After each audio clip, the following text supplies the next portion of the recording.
A lot of this isn't going to make sense to you, and I'm sorry about that. I'm just going to start at the beginning, with the house.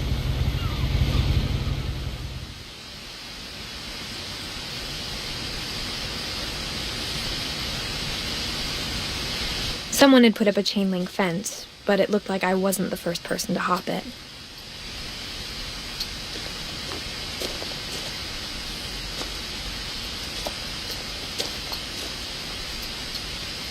My brother Milton disappeared when I was 4. It was like the house just swallowed him up.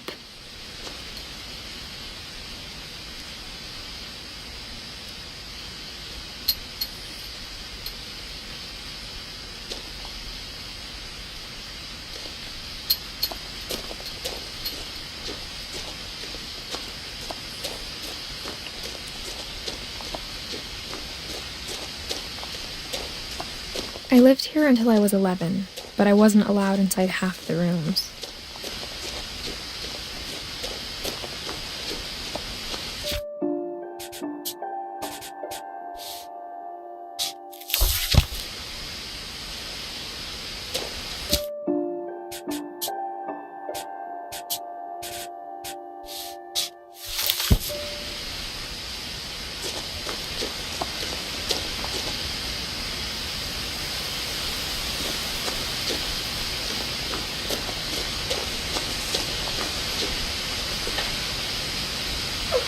Inside the mailbox were bills from 7 years ago, marked urgent, open immediately.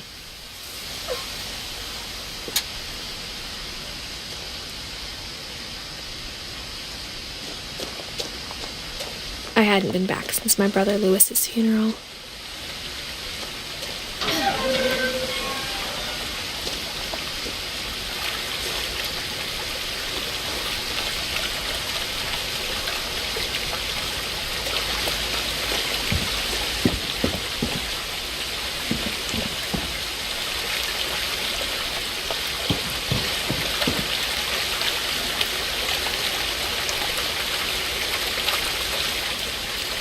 In her will, my mother left me a key, but didn't tell me what it unlocked. Maybe she thought I'd know, or she thought that the mystery would be enough to bring me back.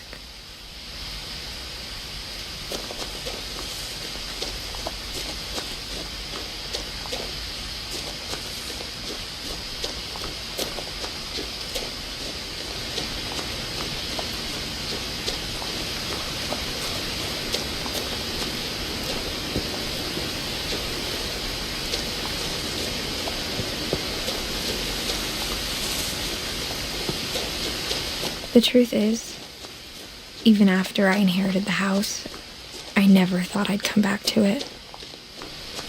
But now I had questions about my family that only the house knew the answers to. The woods around the house have always been uncomfortably silent, as if they're about to say something but never do.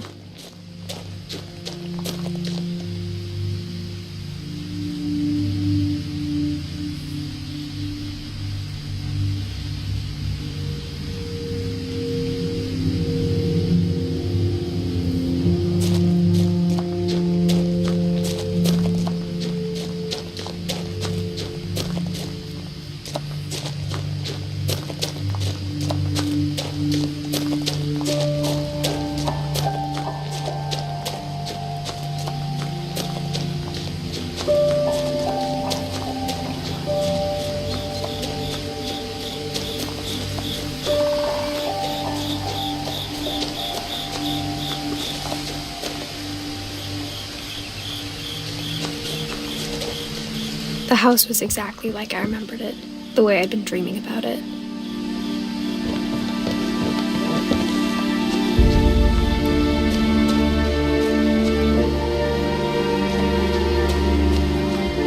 As a child, the house made me uncomfortable in a way I couldn't put into words.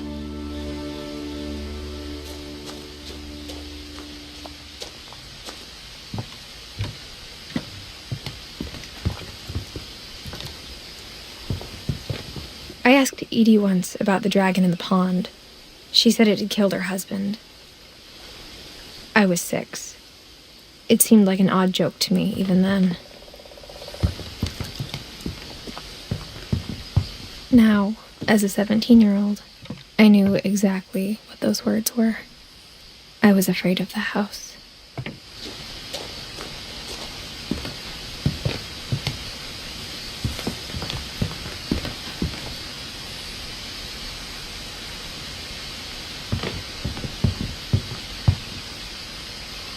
I hoped the key might unlock the front door. It didn't.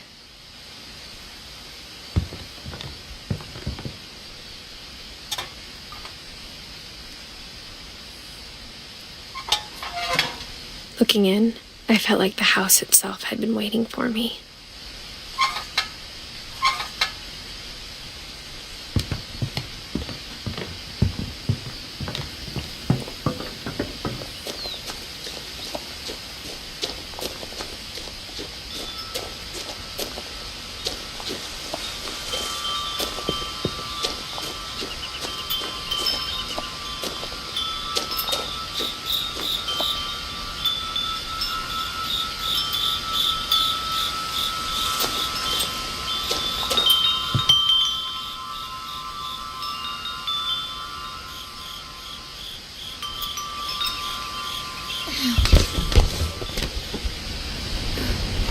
Crawling through the doggy door used to be a lot easier when I was 11. The power had been turned off the night we left.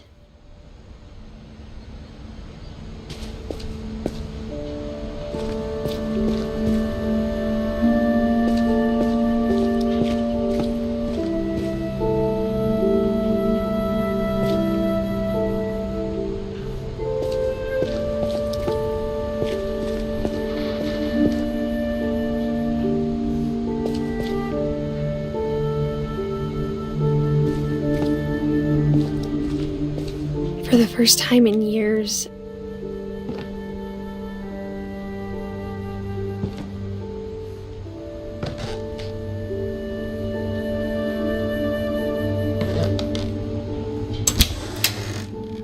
I felt like I was home.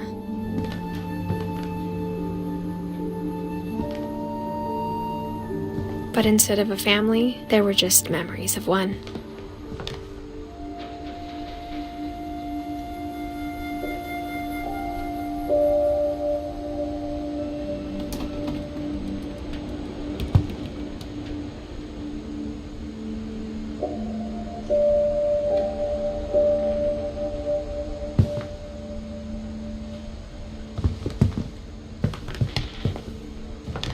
Like how only one restaurant would deliver to our house, so we had Chinese a lot. Or how after Louis started working at the cannery, we all got sick of eating salmon. Except our cat, Molly.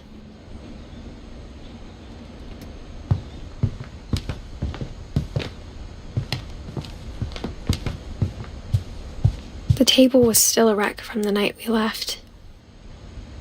It was like a bomb had gone off, killing everyone but sparing the furniture.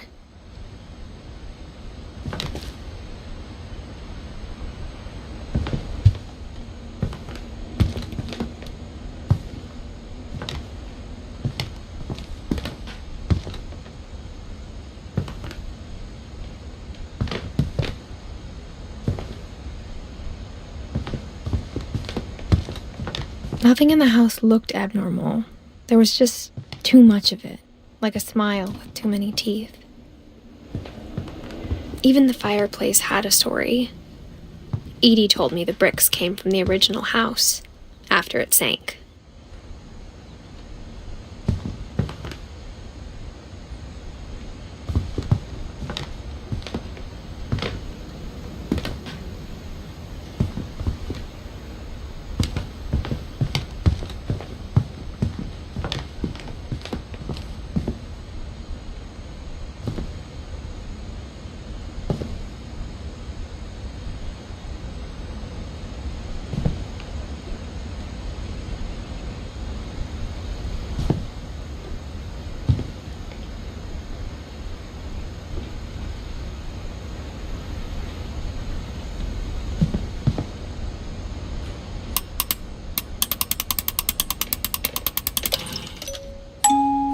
Great-Grandpa Sven built a music box for Barbara, along with the rest of the house.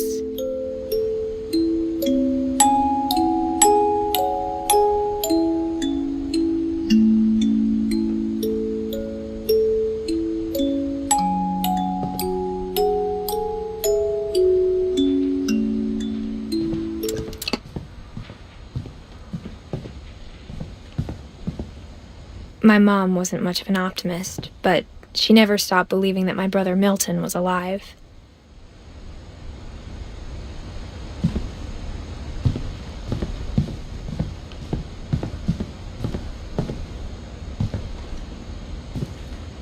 After Milton disappeared, Mom sealed up all the bedrooms.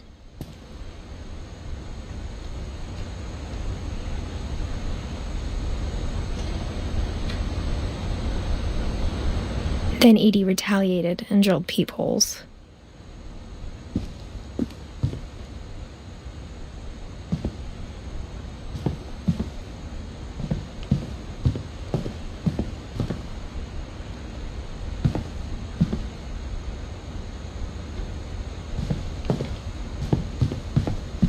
I spent a lot of time playing in Great Uncle Walter's room. I think my mom sometimes regretted not sealing it up.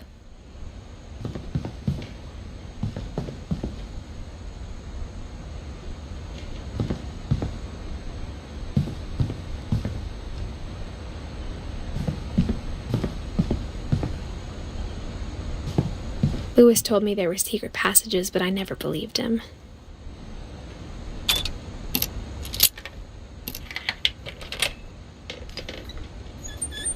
Turns out, my mom was really good at keeping secrets. Now it was time to find out what my mom had been afraid of.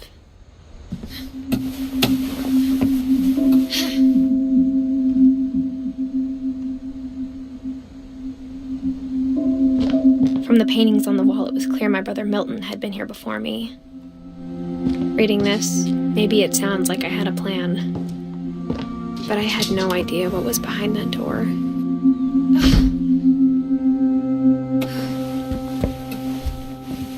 Just like I had no idea where all this was gonna lead.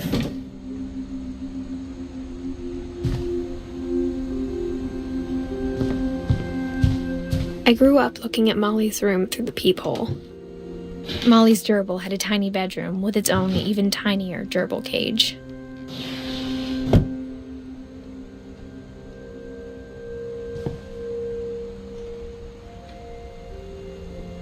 Being inside for the first time, I felt like I'd stepped behind a painting.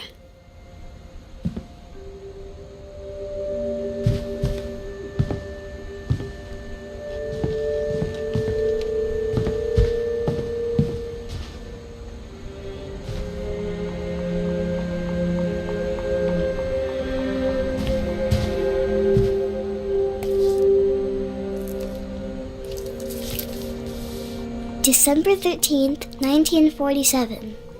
Dear Diary, I'll be gone soon, but I wanted to tell somebody about what's gonna happen.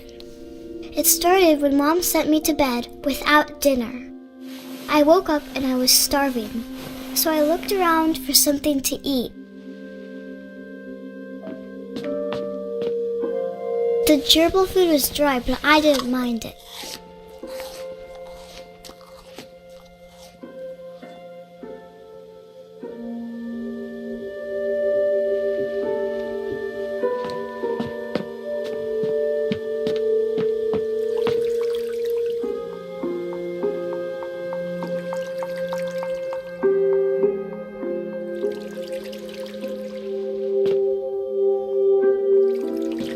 I thought about eating Christopher, but I held back.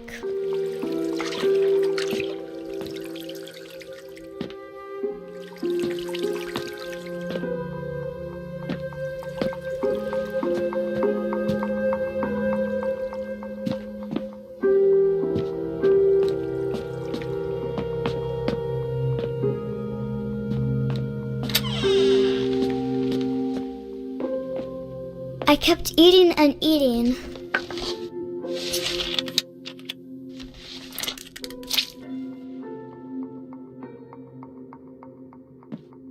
I ate a lot of things that night.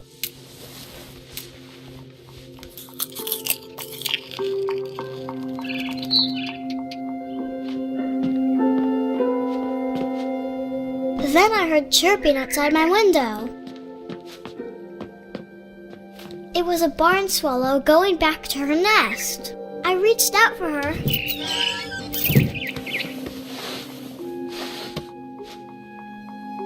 And suddenly, I was a cat.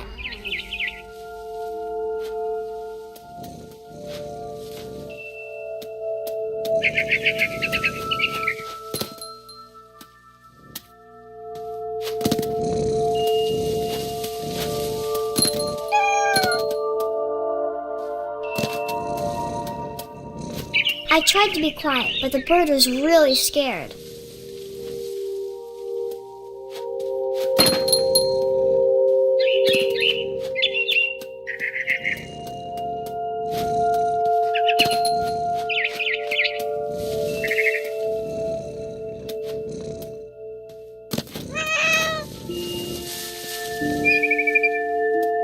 Mom and Dad didn't even look at me.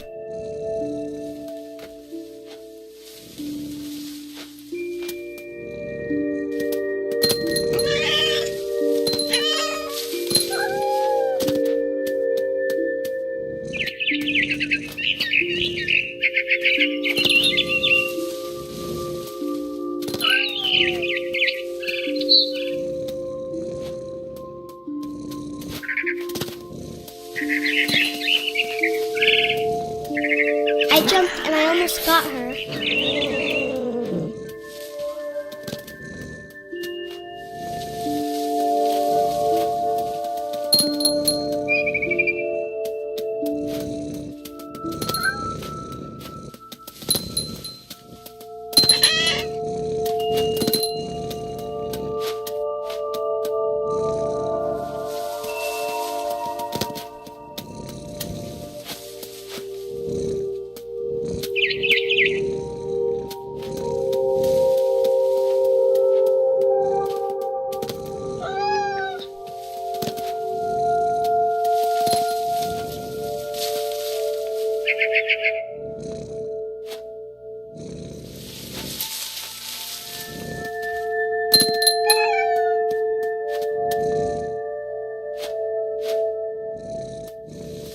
I could tell she was getting really tired.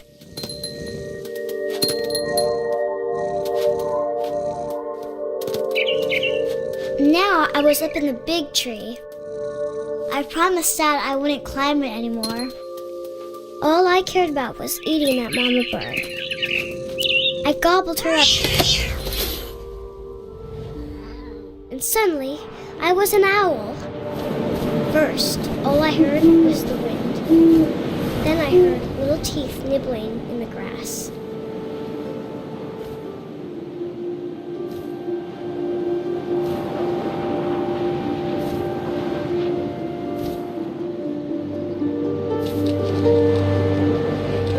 Rabbits.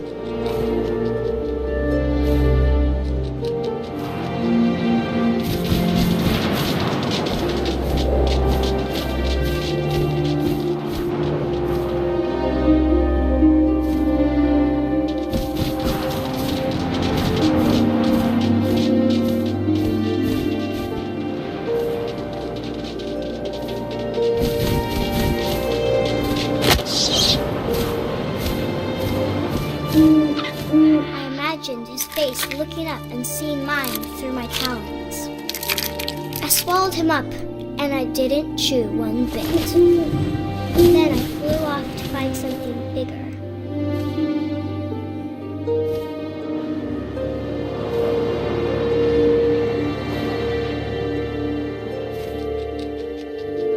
A mama rabbit.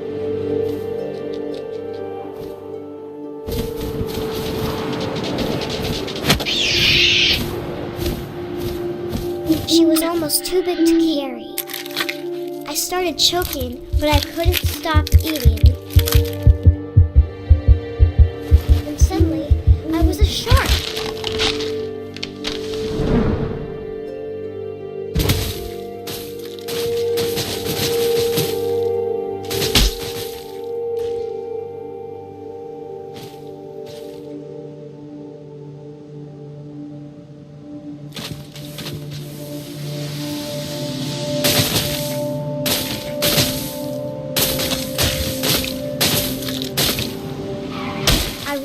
cliff and into the ocean.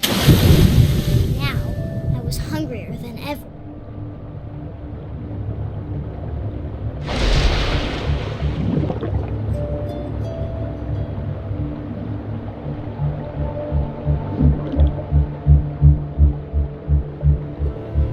I wanted fat, juicy seals.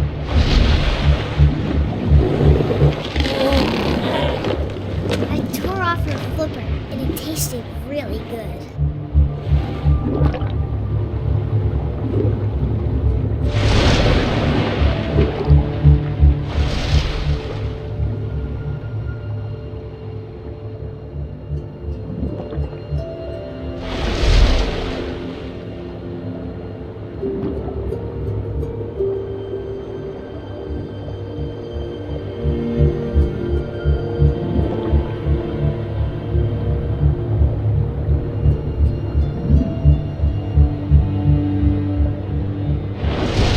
Grabbed on tight.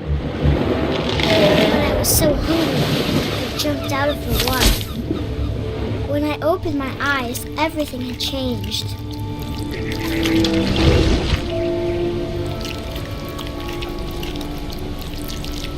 Now I was a monster, and I smelled people everywhere.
I was big, but I moved real quiet.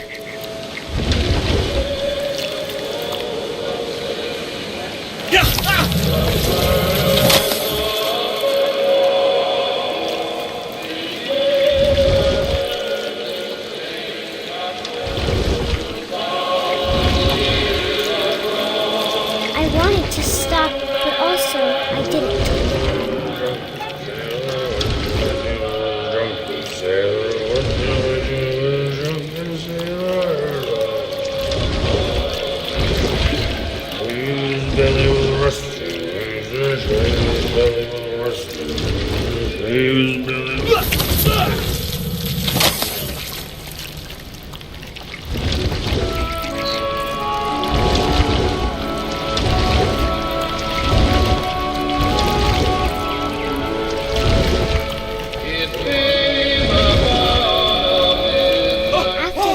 Passenger, I was still hungry, and across the water I smelled something new, something I had to have, so I swam towards it.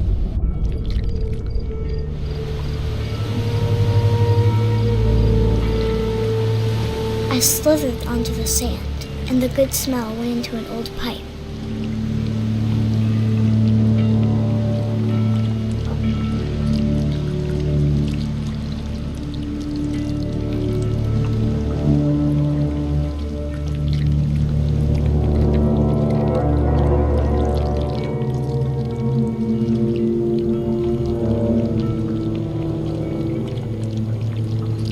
I got closer and closer.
All of my stomach started growling.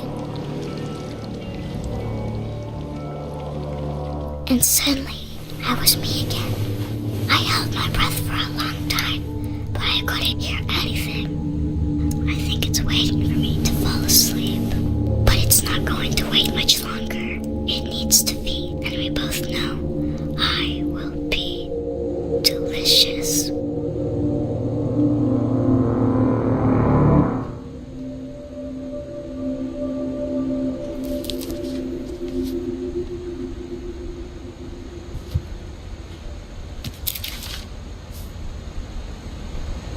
I'm not sure if I believed all of that, but I'm sure Edie would have.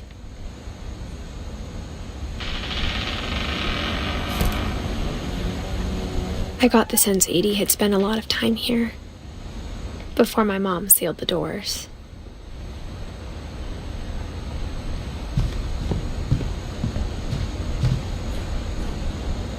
I can't describe it, but I felt like some part of Molly was still here.